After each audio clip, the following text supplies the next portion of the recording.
Ladies and gentlemen, boys and girls, pasters, tasters and trust fund wasters, welcome along to the Joyous YouTube channel where we discuss books and little else. And you join me, what I'm going to term, in the whiplash of winter, folks.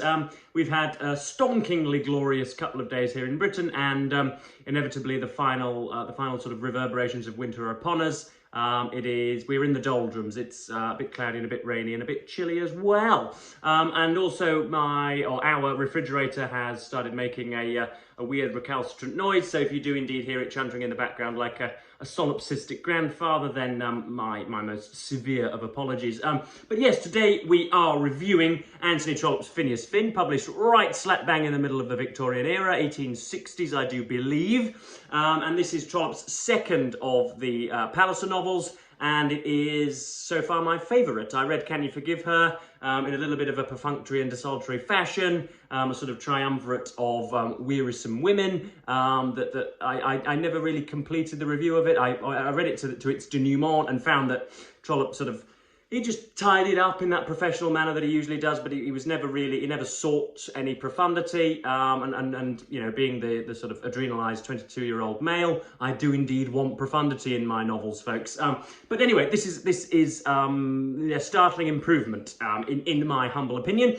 This traces or charts the journey of Phineas Finn, the Irish member, a staggeringly gorgeous would-be politician from humble beginnings and modest means, who, through his charm and his ebullience and the staggering good looks, manages to get himself a seat in the establishment. So he is an individual with whom I have, for some reason, an inexplicable affinity. I don't quite know why that is, but we'll park that quite precipitously. But yes, so he manages to get a seat in Parliament. I'm going to hold it like this so you can continue to see the gold glittering. This is my gorgeous Folio Society edition. Because it's a hardback, it allows for copious annotations because you've got a desk to rest on as you scribble away, if you're of that ilk. So yes, he manages to get a seat quite sort of inexplicably. The member that does stand in Low Slane, I don't know the Irish pronunciations, you're going to have to pull me up on that, folks. The person that is sitting there, or Lord Tuller, for some reason won't endorse the would-be Liberal candidate, and so Phineas Finn is put in quite inexplicably. And yes, his expectations of parliamentary practice and duties are at variance with reality. His expectations are soon slashed to the floor. He finds that he cannot get a whimper out when he's in the House. He is initially staggered by everything and then obviously becomes inured to the grandeur of the House of Commons. And decides that, because there is a point at the beginning, he comes to his first conjunction with Mr. Lowe. He has a law degree. He's in his early to mid-20s at this point. I think he's 3 and 20, Trollope refers to him many times. Mr. Lowe and Mrs. Lowe, who are political pundits in their own right, sort of table-talking political pundits. Mr. Lowe advises him to run a legal career as a barrister on the side of his junior parliamentary duties, something that would be entirely possible given that people do not look askance at a silent early member. You don't have to sort of swagger in there with all the bravado of Winston Churchill and stand at the dispatch box in your first 2, 3, 4, 5 years. You can sit there with your legs crossed as far as anybody else is concerned. But he decides not to. He lives on £200 or £300 from his father, who is a doctor back in Ireland, and sort of, you know, goes ahead, and he is known for a brief period of time, and will come to know very, very intimately Lady Laura Standish, who is in the middle of a love triangle of her own. She admires Phineas Finn, and you know, nobody can help but admire him. He is, you know, he's like the proverbial. He just goes around a dinner party, and people gravitate towards him. And Lady Laura harbours affection for him, shall we say? But because her brother, Lord Chiltern, who will play a big role in this novel, is a damnable wastrel, a complete lecherous layabout, and does nothing really other than hunt. He's decent in conversation, but he has no idea of a profession. Because he is in debt, she goes on to marry, what's his name, Mr. Kennedy, who is himself a sitting parliamentarian, who is as dull as dishwater. He is, yeah, very demure, is, you know, nothing is not spoken ill of, but certainly not people can't adduce many positives, or there's certainly no excitement in him. But the first section of the novel deals with Phineas's ruminations on that and his concomitant disappointment at having not being able to wed and bed Miss Standish. But then he moves on. Violet Effingham, who is a lot more sort of, she's a little bit more topsy-turvy, she's a little bit more rough around the edges, she's not as beautiful or as stately as Miss Standish, but she is more cunning and more devious. She's certainly somebody that we would rather be in conversation with, the sort of Sienna Millers of the day, the kind of the crazy people that turn up and just, you know, spin your life on its axis. And he soon goes for her. We soon learn that Violet Effingham has been promised to Lord Chiltern, not from birth, but for a very long time. Barrington Earl, who is their father, I believe, I think it's Barrington Earl, has arranged it so that he should marry her. And again, things collapse, and they end up going for a duel. Lord Chiltern and Phineas Finn end up going for a duel in Blankenberg. This is apparently perfectly normal practice. I don't think I've ever been to Blankenberg. I've been to Zeebrugge and Ostende via the ferry that's close by here in Kingston upon Hull, but I don't think I've ever been to Blankenberg. Anyway, they have a duel. Phineas ends up in a sling. It's his the effects of the duel are kept quiet, and all the time Phineas is trying to get up. He's tried to get up on numerous occasions and has declined. He guarantees a bill from Lawrence Fitzgibbon, who's a fellow Irishman, a fellow junior parliamentarian, and there is what is one of the major hallmarks of an adept and adroit author is the ability to create comparatively minor characters that have a life of their own and could easily warrant 5 or 6 books in their own right. And there is a moneylender called, or a creditor called Mr. Clarkson in this, who, because Phineas Finn has guaranteed the loan, starts to bother him at his quarters and is always coming up to his living room and always standing and taking his eggs from him at breakfast. He is a marvellous little character who has some great set pieces. He comes and starts to bother him. We've got Mr. and Mrs. Bunce, who are his landlord and lady respectively, who've got political opinions of their own. You've got, and then all of a sudden he starts to enamour lots of the proper establishments. We've got Lady Glencora and Plantagenet Palliser, who featured prominently in Can You Forgive Her? All of these really, really august surroundings. He's suddenly right in there. He's suddenly a walking, talking member, as I say, of the what we would now term the sort of liberal establishment. Going to all sorts of dinners, and he rises in the party. He makes an original speech, which is perfectly serviceable and acceptable. It's nothing bombastic or lip smacking or whatever, but it's all right. And yeah, he soon befriends Mr. Monk, and then Madame Max Goesler comes on the scene. She's a much older woman.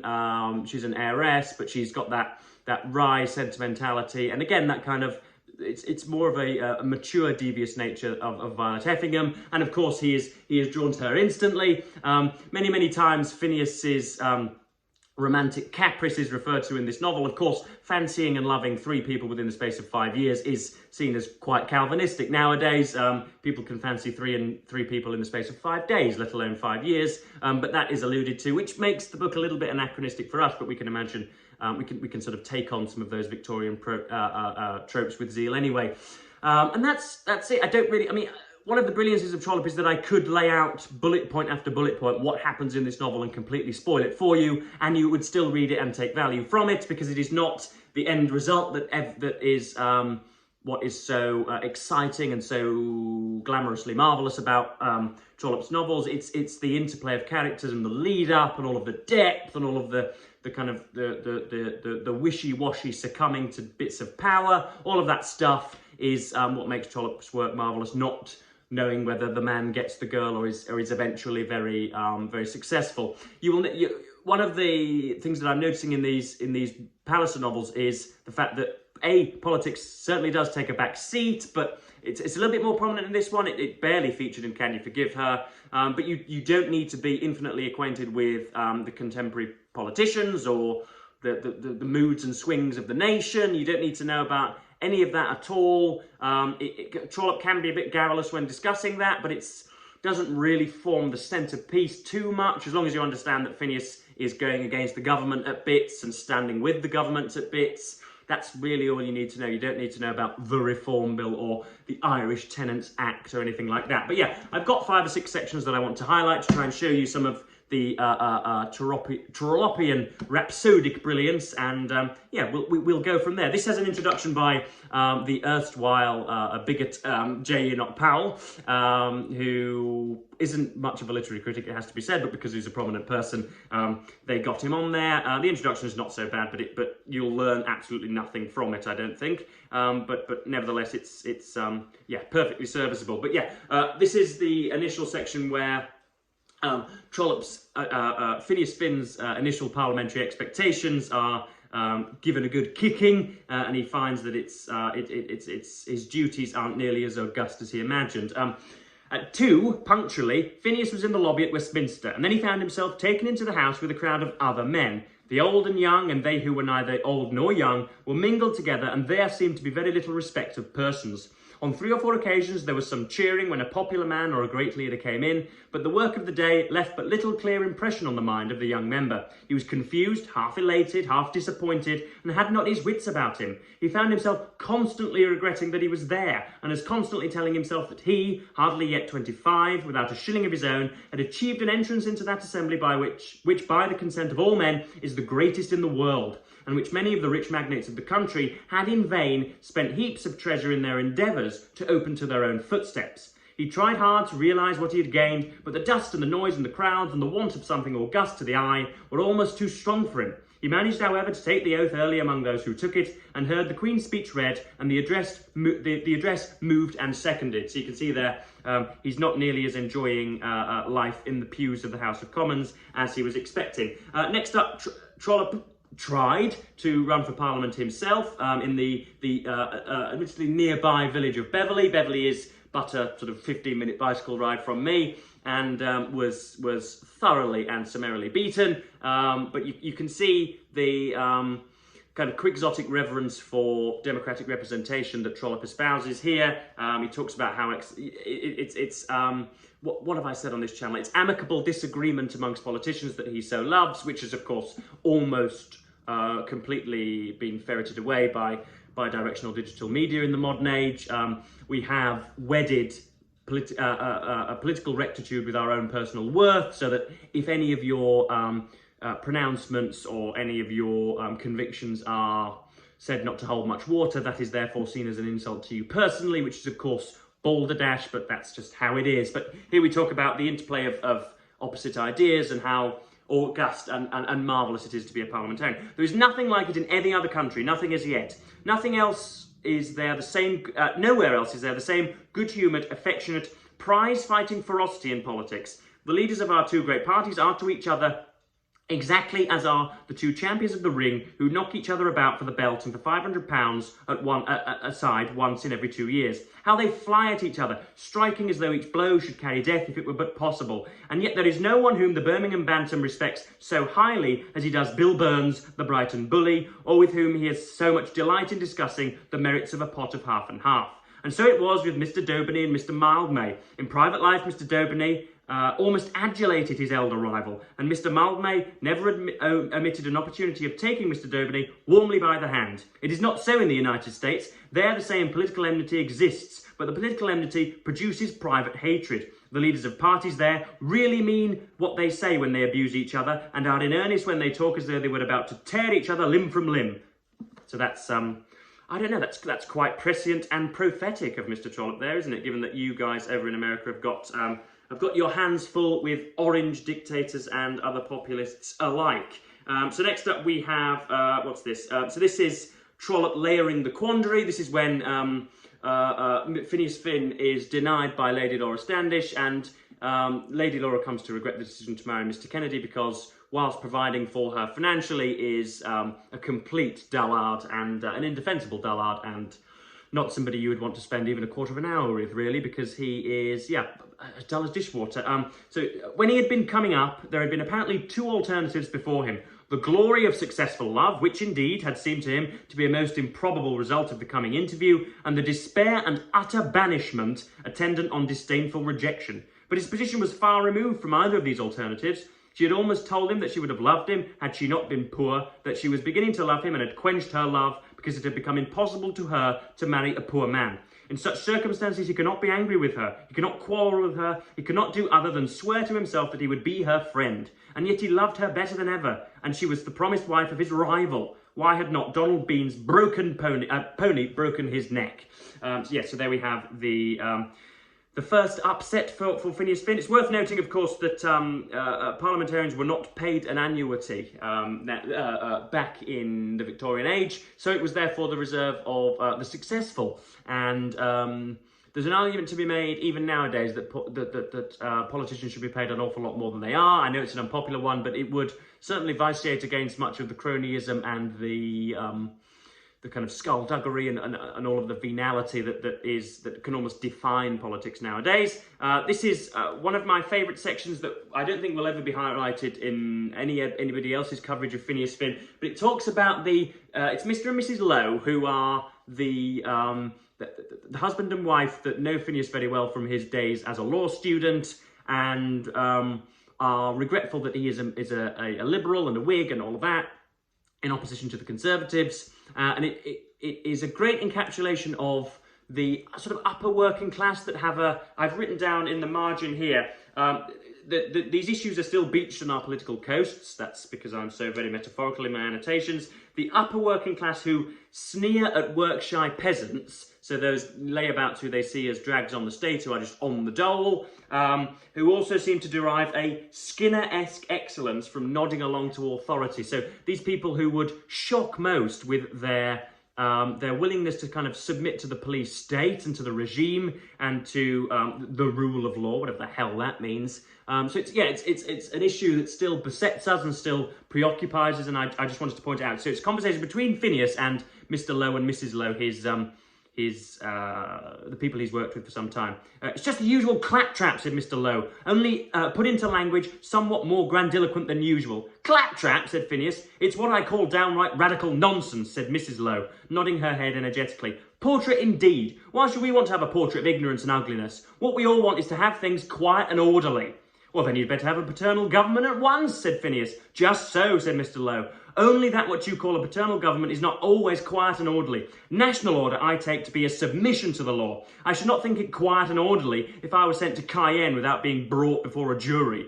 But such a man as you would not be sent to Cayenne, said Phineas. My next-door neighbour might be, which would be almost as bad. Let him be sent to Cayenne if he deserves it, but let a jury say that he has deserved it. My idea of government is this. That we want to be governed by law and not by caprice, and that we must have a legislature to make our laws. If I thought that Parliament, as at present established, made the laws badly, I would desire a change. But I doubt whether we shall have them better from any change in Parliament which reform will give us.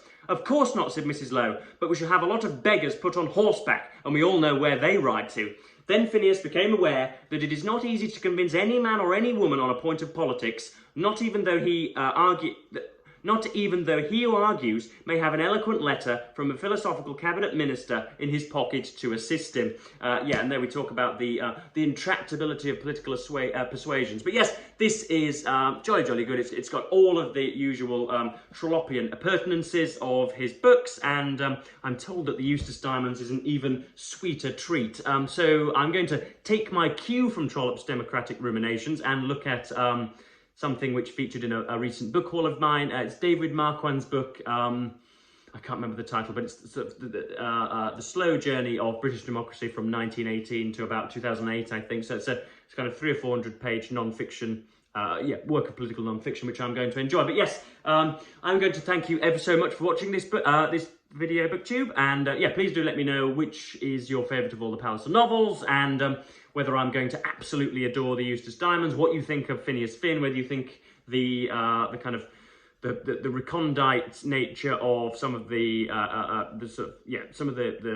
political meat and gristle that Trollope punctures his book with is necessary or not. I want to know all about that. So yes, I'm going to thank you ever so much for watching BookTube and say goodbye.